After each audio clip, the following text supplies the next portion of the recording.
The army plots of 1641 were two real or alleged attempts by Royalist supporters of Charles I of England to use the army to crush dissent among members of the English Parliament in the run-up to the English Civil War. The plan was to move the army stationed in York down to London and to use it to reassert royal authority. It was also claimed that the plotters were seeking French military aid and that they planned to seize and fortify towns to become Royalist strongholds. The exposure of the plots by leading parliamentarians such as John Pym allowed the Parliament faction to gain the upper hand by imprisoning or forcing into exile many of the king's supporters, including his wife Henrietta Maria. According to Conrad Russell, it remains unclear who plotted with whom to do what, and that Charles I's plots, like his grandmother's lovers, are capable of growing in the telling.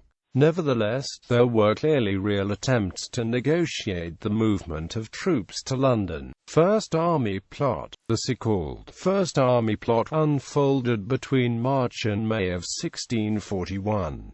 It emerged after discontent in the English army with Parliament grew, following the grant of funds for the Scottish army which had earlier been intended for the English. George Goring proposed that the army at York should march south to threaten Parliament. The poet-soldiers William Davenant and John Suckling, along with Henry Jermyn, supported the move and hoped to occupy the Tower of London. This was linked to a plan to free the king's supporter, Thomas Wentworth, 1st Earl of Strafford, who had been imprisoned in the Tower by Parliament. Meanwhile, Henry Percy was also independently planning to petition Parliament for financial support for the army. At a meeting with the King and Queen, Percy and Goring discussed the proposal to bring the main army south. Rumours began to circulate that the king would take command of the army and that French troops would be sent in support. However, the main body of the soldiery refused to accept the proposals and so it was abandoned. Goring told Mountjoy Blount, 1st Earl of Newport, of the plans.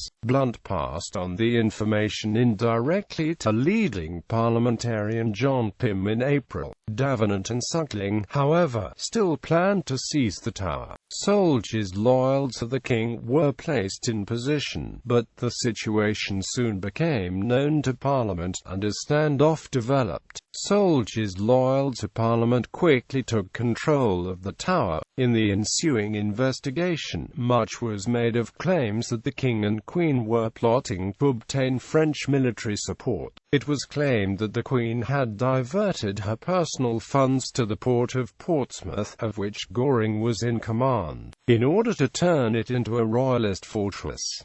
Evidence was also produced that the king was gathering funds to win military men over to his side. As soon as the plot was discovered, Percy sought to flee to France, but was assaulted and wounded by country people in Sussex. He was forced to go into hiding. He wrote a letter to his brother, giving an account of events, which the parliamentarians later used as proof of the reality of the plot. After his capture, he tried to blame others.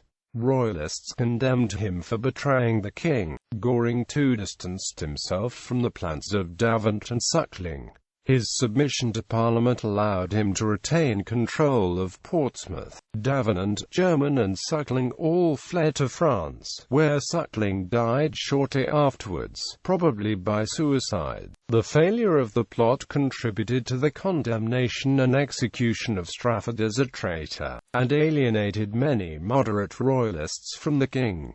Second Army Plot. A few months after the first plot, there were claims that a second plot to bring the army south in support of royal power was in motion. In May, the king had sent Daniel O'Neill to negotiate with army leaders, suggesting that they might move the forces south to protect both the king and moderate parliamentarians. O'Neill also sought to ensure that Scottish leaders would remain neutral. Pym sought to rally support to put local militias on alert against the proposed move, which again failed to find sufficient support among army commanders. William Legge, who had been questioned after the first plot, was directly involved with the second. along with two other MPs. Henry Wilmot, 1st Earl of Rochester, was expelled from the Long Parliament in December 1641 for alleged complicity in the Second Army plot and was placed under arrest. O'Neill escaped to France, but soon returned and was arrested and imprisoned. This time Percy was also expelled from the House of Commons in December, after which he too left for France. Consequences: the two army plots had the effect of hardening the differences between the two sides, and ultimately of strengthening the parliamentary cause by allowing Parliament to gauge the extent of support for the king among army commanders. Pym was also able to establish the conditions for militias and pro-parliamentary factions to defend towns potentially threatened by the Royalists. Leading Royalists were either forced into exile or deprived of power, further strengthening Parliament's hand. The events made it increasingly clear that the king would not be able to impose his will with a threat of force. His attempt to arrest his leading opponents in Parliament without army backing in January 1642 was an abject failure. He fled from London to his strongholds in the Midlands a few days later.